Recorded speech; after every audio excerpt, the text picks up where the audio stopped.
Here's something that stopped me when I first researched Manchester. The same city that perfected industrial capitalism also provided the mayor. Here's something that stopped me when I first researched Manchester. The same city that perfected industrial capitalism also provided the evidence that nearly destroyed it. One city, two opposing ideologies, both born from the same smoky streets. Let me show you how that's possible. Karl Marx never visited Manchester. He didn't need to. His collaborator Friedrich Engels lived there from 1842 to 1844, working in his father's cotton firm. What Engels witnessed in those 2 years became the foundation of the Communist Manifesto. But here's the paradox. The same Manchester that Engels condemned was simultaneously creating the template for global capitalism. Rewind to 1840. Manchester is the world's first industrial city. 300 cotton mills, 200,000 workers, 40% of global cotton cloth production. The city proves that industrial capitalism works at scale. Mill owners are accumulating wealth faster than any previous generation.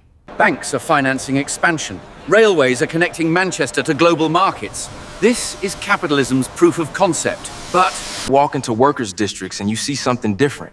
Adult workers living 12 to a room in back-to-back housing. No ventilation. No. Sewage. The River Irwell running black with dye waste. Air so thick with coal smoke that visibility drops to yards. Average worker life expectancy, 29 years. This is also capitalism at scale. Friedrich Engels arrives in Manchester in November 1842. He's 22 years old, son of a wealthy German textile manufacturer. He expects to learn the family business. Instead, he gets an education in capitalism's contradictions that will shape history. Engels doesn't stay in the wealthy suburbs. He walks through workers' districts. He documents what he sees. Cellar dwellings below street level, perpetually damp. Workers with respiratory diseases from cotton dust. Families selling belongings to buy food. He meets Mary Burns, an Irish working-class woman who becomes his guide to Manchester's hidden poverty. What shocks Engels most isn't the poverty itself, it's the systematic concealment. The wealthy live upwind from factories in clean suburbs. the workers live in districts the wealthy never see. 2 Manchesters exist side by side, knowing nothing of each other. The system is designed to hide its own costs. Engels starts taking notes. These notes become The Condition of the Working Class in England, published in 1845. It's not theoretical, it's observational.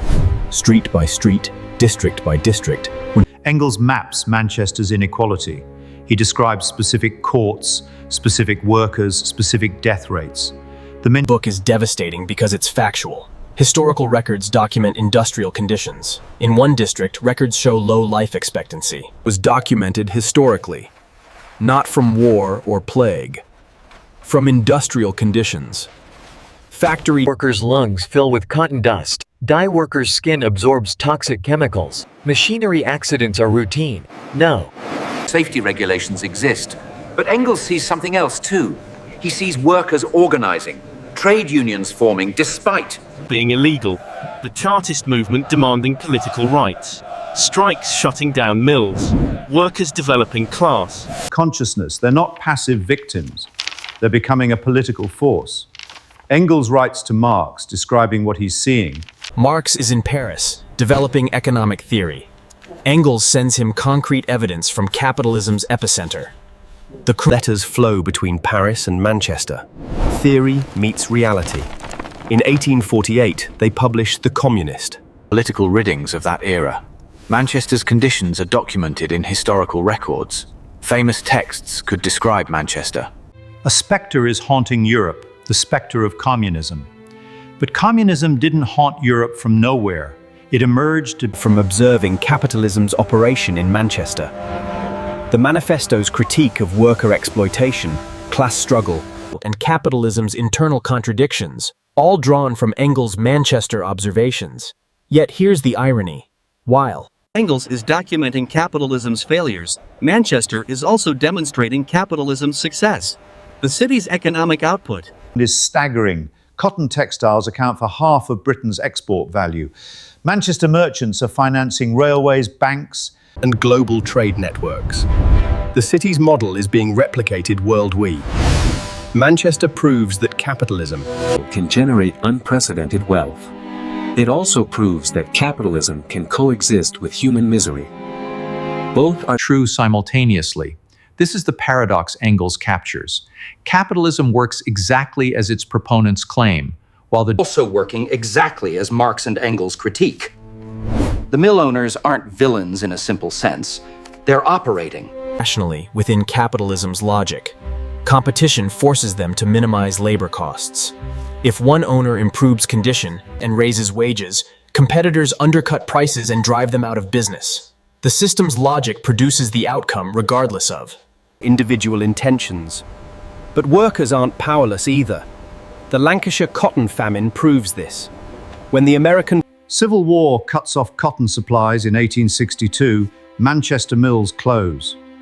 200,000 workers lose employment.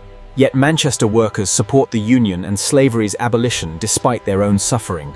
They choose political principle over economic survival. This collective action shows working-class political consciousness Engels predicted. Manchester becomes a symbol for both capitalists and socialists. For capitalists, it represents innovation, growth, and economic freedom. For socialists, it represents exploitation, inequality, and capitalism's contradictions. Both are looking at the same city. Both are correct about what they see.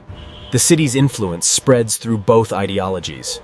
Manchester's industrial model spreads to New England, Germany, Japan, becoming global template. Meanwhile, historical writings spread through political movements worldwide, becoming foundation for economic theory. Think about this. When Lenin studied capitalism, he studied Manchester through Engels' writings. When American industrialists planned factories, they studied Manchester's system. One city providing blueprint for industry and the critique that challenged it, both spreading from the same source. The architectural legacy tells the story. Grand. Victorian warehouses and banks built with industrial profits still stand. So do modest terraces where families lived. In poverty, the physical city preserves both sides of the contradiction. You can walk from capitalist monument to workers' and housing in minutes. The distance between wealth and poverty was always geographic, not abstract. Manchester's environmental cost was severe. By 1850, the air quality was among the worst globally. Rivers were dead from industrial waste. Respiratory diseases were endemic. Yet innovation continued. Scientific research flourished. John Dalton developed atomic theory here. Manchester Literary and Philosophical Society became a center for intellectual advancement. This raises the question.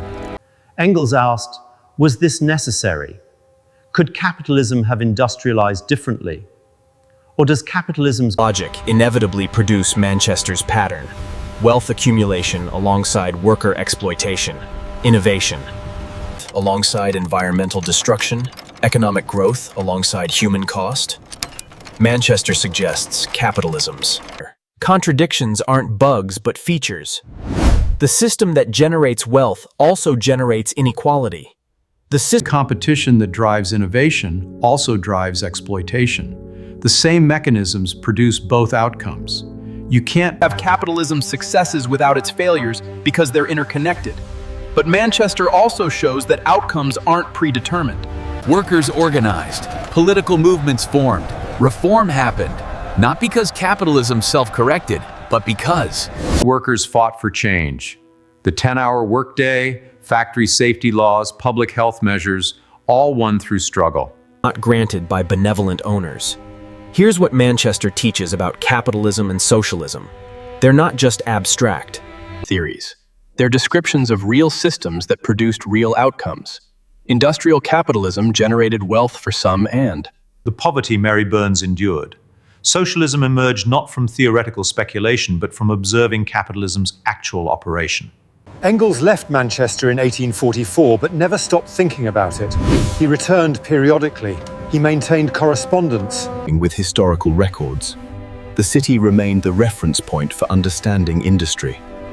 When later works were written in the 1870s, he was still drawing on Manchester observations from the 1840s. The question Manchester poses remains.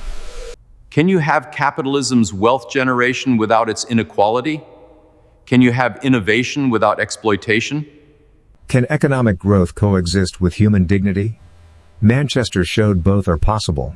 Wealth and misery, innovation and suffering, progress and exploitation, all existing simultaneously. I keep returning to something. Engels wrote after leaving Manchester, "I have never seen so systematic a concealment of the real state of the poor." The wealthy didn't see workers' conditions because the city's geography ensured they didn't have to. Upwind mansions, downwind slums, systematic separation. That separation persists today, not geographical, but economically.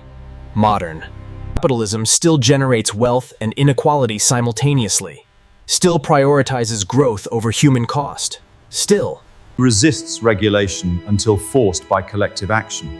Manchester's pattern replicated globally. So did Manchester define capitalism or socialism. Both. It showed what capitalism produces when operating without restraint. Tremendous. Wealth for owners, brutal conditions for workers.